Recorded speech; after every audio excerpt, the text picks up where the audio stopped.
Good morning. आइए हम लोग देखते हैं कि आरसीएम बिजनेस के बारे प्लान। आरसीएम बिजनेस क्या है, आरसीएम बिजनेस को हमें क्यों करना चाहिए, आरसीएम बिजनेस का हमारे लिए क्या महत्व है। आइए देखते हैं क्या है आरसीएम बिजनेस। आरसीएम बिजनेस पूर्णतः एक बाजार व्यवस्था प्रणाली है। क्या है? पूर्णतः बाजार व्यवस्था प्रणाली है। हाँ जी, चलिए बहुत बढ़िया, शानदार। और देखते हैं तो हम लोग जैसा कि अपने बेसिक जीवन में क्या करते हैं, वर्क करते हैं। वर्क यानी काम करते हैं। काम करके क्या करते हैं, पैसा कमाते हैं। पैसा कमा के क्या करते हैं सर, खर्चा करते हैं। खर्चा कहाँ करते हैं, बाजार में। कहाँ करते हैं, बाजार में। और बाजार में हम अपने पैसे का 95% बाजार में खर्च करते हैं सर।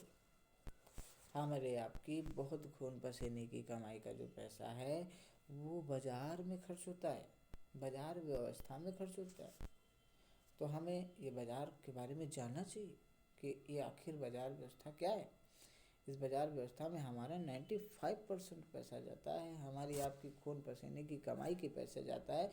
और तो हमें आपको इसको समझना होगा, कुछ तो है इसमें। हाँ जी, चलिए आइए देखते हैं। इतना समझ में आ गया आपको, बहुत बढ़िया। चलिए पुरानी बाजार व्यवस्था पे थोड़ा सा डिस्कशन करते हैं, है ना।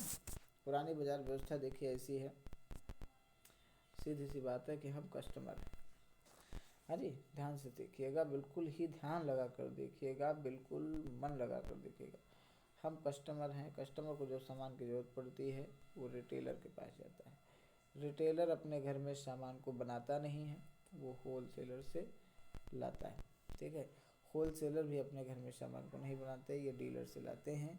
ये डीलर एरिया डीलर से लाता है, एरिया डीलर एजेंसी से लाता है, एजेंसी वाला फैक्ट्री से लाता है।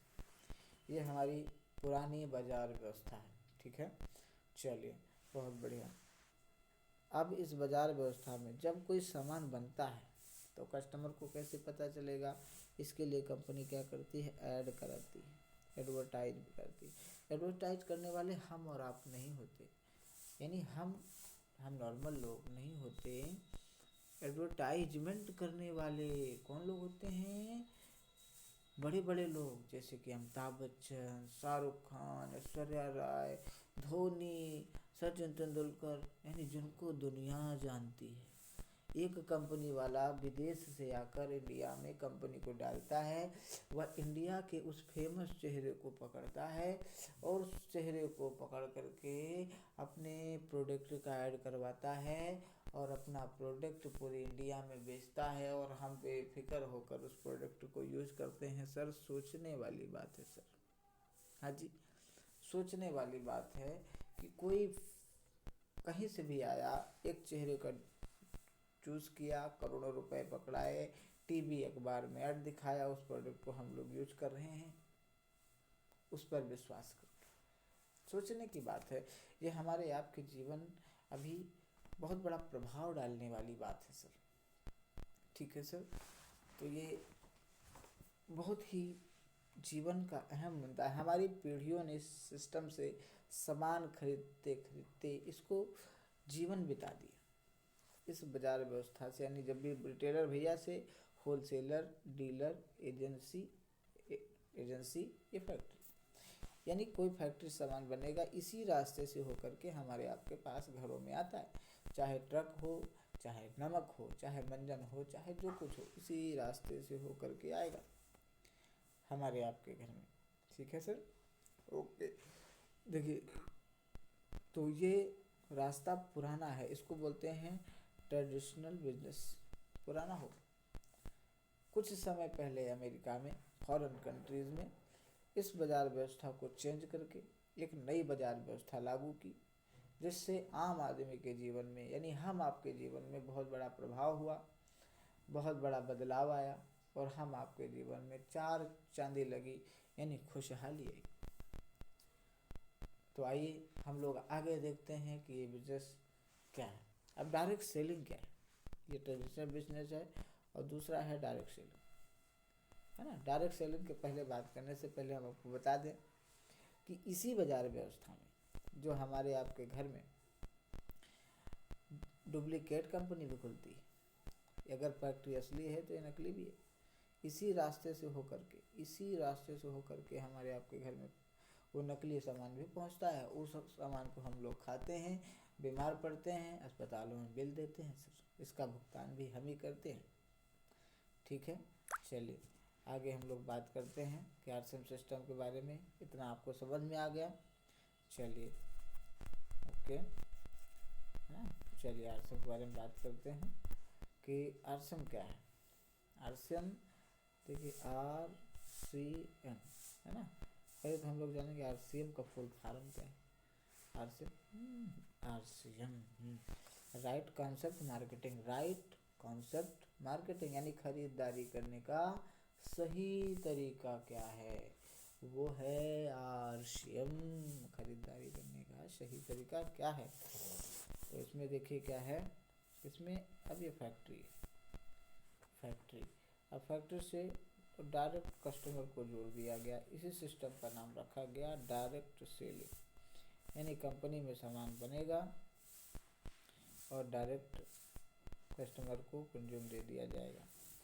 अब इस सिस्टम में कंपनी ने कहा कि यहाँ तक हम आते हैं 5% पैसा लगता है, और यहाँ तक तो लगभग जो यानी हम सामान बनाएंगे, आप यूज करेंगे, और इसका जो शेयर होगा, जो 50% पैसा उधर आपका जा रहा था वो हमारे पास बचेगा, 45% पैसा आपको एक सिस्टम के तहत वापस कर दिया जाएगा।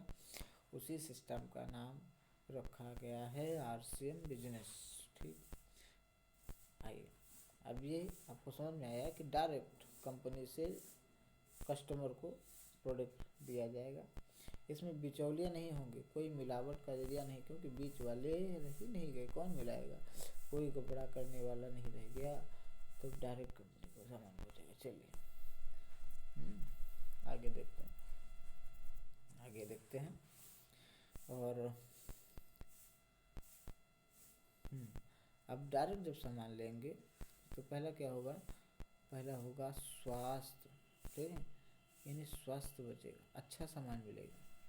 पहला स्वास्थ्य लाभ। दूसरा क्या होगा, कीमत में बचत। पहला तो अब देखिए कीमत में बचत, स्वास्थ्य लाभ, और तीसरा 10 से 32% अकाउंट में जाएगा। दूसरा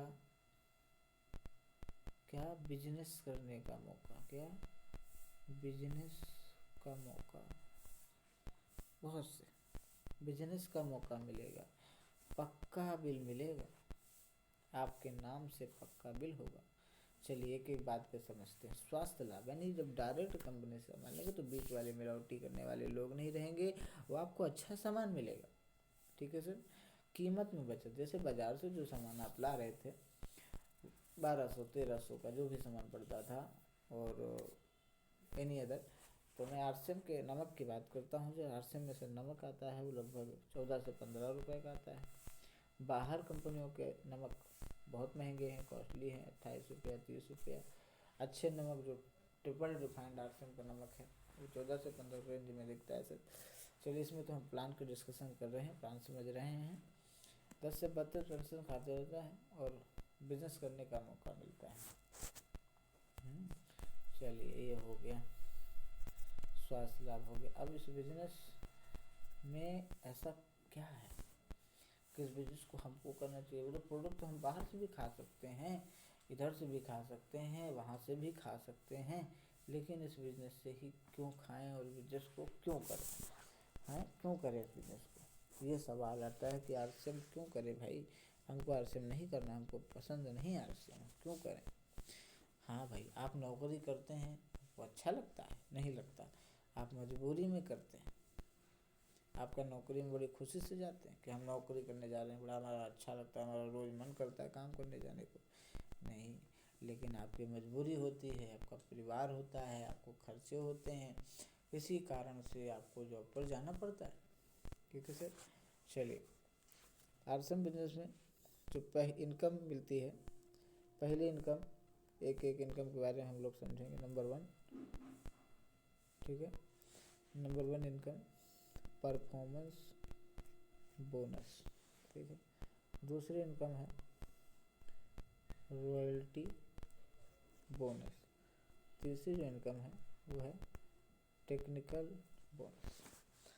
3 तरह की इनकम है आरसीएम बिजनेस में, और मैं चाहता हूँ कि आप लोग बहुत ध्यान से इसको समझें, क्योंकि ये बिजनेस मैं इसीलिए कर रहा हूँ सर, और इस बिजनेस को इसीलिए हर किसी को करना चाहिए, ठीक है सर।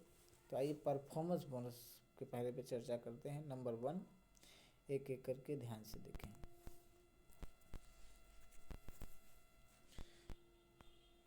परफॉर्मेंस बोनस, देखिए परफॉर्मेंस बोनस जो होता है, परफॉर्मेंस बोनस कितना मिलता है, यानी पी और बी, ये मिलता है 10 से 32%। यानी आरसीएम में आप अगर जुड़ गए तो आप खरीदारी करेंगे, आपका 10 से 32% मिलेगा। कैसे मिलेगा, यानी 10 रुपये से लेकर के 4,999 तक जब भी आप सामान खरीदेंगे तो उसका आपको 10% कमीशन मिलेगा सामान खरीदने पर। छूट तो अलग मिलेगी सर, ठीक है। और जब आपका 5,000 से 10,000 तक होगा तो उस पर 12%, ठीक है। ऐसे करके स्लैब आपका 32% तक बढ़ता जाएगा, ठीक है। ठीक है, चलिए 32% यानी 3,50,000, इस पर 32% 3,50,000 से अब 32% पर पहुँच जाते हैं। इस तरह आपका कमीशन आपके खाते में। खरीदारी करने की जो इनकम है परफॉर्मेंस इनकम, यानी खरीदारी करो और पैसा कमाओ, उस पर परफॉर्मेंस की इनकम मिलती है, ठीक है सर। चलिए ये खरीदारी की इनकम है, ये पहली इनकम। चलिए दूसरी इनकम जो है, जिसके लिए हर आरसीएम वाला आरसीएम को करता है, वो है रॉयल्टी बोनस। ये कितनी मिलती है, 8%, ठीक है सर। 8% रॉयल्टी बोनस मिलती है। तो ये रॉयल्टी होती क्या है, what is royalty bonus, what is royalty bonus, क्या है रॉयल्टी बोनस। रॉयल्टी का मतलब होता है कि काम करें, एक बार पैसा आए, लगातार आता रहे। हम बीमार पड़ जाएं तब भी आए, घर में रहें तब भी आए, और दुनिया से चले जाएं तब भी आए, ऐसी इनकम को बोलते हैं रॉयल्टी इनकम। ये रॉयल्टी इनकम जो है 3 तरह के लोगों को मिलती है, विशेष ध्यान दीजिएगा सर। 3 तरह के लोगों को मिलती है, एक लेखक को, ठीक है, दूसरे वैज्ञानिक को, और तीसरे सिंगर को। यानी लेखक एक बार किताब को लिख देता है, उसकी किताब पब्लिश होती रहती है और उसको रॉयल्टी बोनस मिलता रहता है। दूसरे नंबर पर वैज्ञानिक एक बार किसी चीज़ को आविष्कार को बना देता है, जैसे थॉमस अल्वा एडिसन ने बल्ब को बनाया, और वो आविष्कार जब जब सेल होता रहेगा उनको रॉयल्टी, उनके परिवार को रॉयल्टी मिलती रहेगी। तीसरी तरह की इनकम है सिंगर, वो अपना टैलेंट से कोई गाना गा दिया, कोई गीत गा दिया, उसका गीत हमेशा परचेज होता रहेगा और उसको रॉयल्टी बोनस मिलता रहेगा। क्या आप में ये तीनों गुण हैं? आप लेखक हैं, आप वैज्ञानिक हैं, आप सिंगर हैं? नहीं है सर, आप न लेखक हैं, न वैज्ञानिक हैं, सिंगर। हम एक आम हैं, हमें भी खूबियाँ हैं, ये गॉड गिफ्टेड खूबियाँ हैं। लेखक हर कोई नहीं हो सकता, गायक हर कोई नहीं हो सकता, वैज्ञानिक हर कोई नहीं हो सकता, ये गॉड गिफ्टेड है। इसीलिए रॉयल्टी को समझना होगा कि रॉयल्टी हमें क्यों चाहिए, रॉयल्टी पर काम क्यों करना होता है। रॉयल्टी हमारी सुरक्षा को डिफाइन करती है। सुरक्षा, एक शब्द आता है सुरक्षा। सुरक्षा सुरक्षा हम लोग अच्छी जॉब क्यों पकड़ते हैं, हम लोग अच्छी जॉब क्यों पकड़ते हैं, सरकारी जॉब क्यों सोचते हैं कि सुरक्षा है। आपकी सरकारी जॉब में भी पेंशन नहीं रहेगी, कोई सुरक्षा नहीं रहेगी, बस जब तक शरीर में जान है तब तक काम करो, पैसा कमाओ, एनीथिंग, बाद में ख़त्म। कौन सी सुरक्षा रहेगी, किस सुरक्षा की बात करते। इसीलिए इस बिजनेस को देखना है, ध्यान से समझना है, और बहुत ही अंतर आत्मा में इस चीज़ को समझ लेना है। अब तक जो देखा वो ठीक है, लेकिन अब जो देखने जा रहे हैं उसको ध्यान से समझिएगा। सुरक्षा के लिए इसको करना है, अपने लिए नहीं करना है सर। अपने लिए तो जो आप काम कर रहे हैं वो बढ़िया है, जो आप कर रहे हैं वो बहुत अच्छा है। आज जो आप कर रहे हैं वो बहुत अच्छा है, क्योंकि आज आपका शरीर में जान है, ऊर्जा है, ताकत है। आज आप जो कर रहे हैं वो बहुत अच्छा है, शानदार है, गजब है। लेकिन आने वाले समय में ऐसा नहीं होने वाला। एक समय ऐसा आएगा कि आपका शरीर में कमजोरी आ जाएगी, आपका शरीर हमेशा ताकतवर नहीं रहेगा। आप एक दिन बुजुर्ग होंगे, अभी यंग हैं तो एक दिन क्या